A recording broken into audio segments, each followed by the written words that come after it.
Nah, jadi contohnya misalnya kalau kita tahu bahwa kita melakukan sesuatu itu ada polanya, kita harus rusak polanya untuk ganti supaya perlakuan yang berbeda, perilaku yang berbeda. Nah itu ngerusak pola namanya. Nah jadi kamu nggak boleh di sini, kamu harus di kota yang lain. Maka dia bilang, oke, siapa harus aku temui? Temui orang ini di kota ini. Ternyata dalam hadis itu dikatakan dia selangkah lebih dekat kepada tempat pertobatan dan dia dihitung sebagai orang yang bertobat walaupun dia belum bertobat.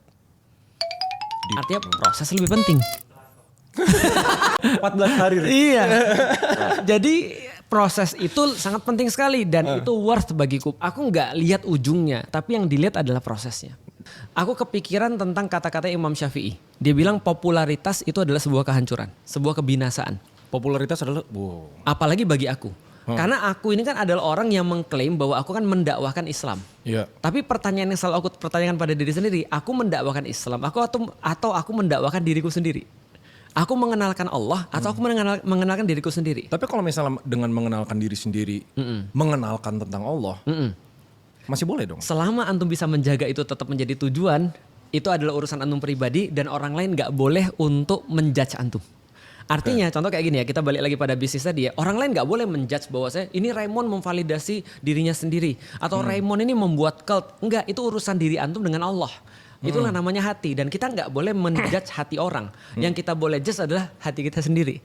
Oke. Maka pertanyaannya adalah untuk diri kita sendiri, bukan untuk mempertanyakan dengan orang lain. Agama itu adalah ketika antum merasa setiap ayat itu adalah berbicara tentang antum.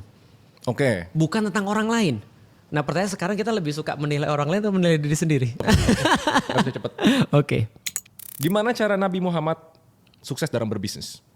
Nabi Muhammad itu menjalankan bisnis istrinya, Bunda Khadijah. Ketika di awal-awal sebelum kemudian menikah, beliau juga orang yang sangat berdagang ya. Dia berdagang sampai ke negeri Syam, pusat perdagangan pada saat itu. Jadi kalau kita dikatakan bagaimana cara berdagang yang baik, aku pikir Nabi Muhammad punya kesamaan dengan orang Cina zaman sekarang. Kalau kita mau lihat relate-nya seperti apa ya. Nabi Muhammad punya kesamaan dengan orang Cina zaman sekarang. Bukan orang Cina yang promosi miras dengan Muhammad. Bukan. Oh, bukan. Bukan yang itu beda lagi. Nah kalau itu nanti di ring tinju. Nah tapi coba kita lihat apa kesamaannya. Aku iseng-iseng nanya ya, kenapa kalian beli ke toko orang Chinese? Kenapa nggak beli ke toko orang pribumi? Dan mereka kan Muslim. Mereka jawab sederhana, aku nggak mau digetok. Okay. Orang Chinese ketika berdagang, minimal ketika yang aku lihat selama ini ya, mereka dagangnya jujur. Benar nggak sih?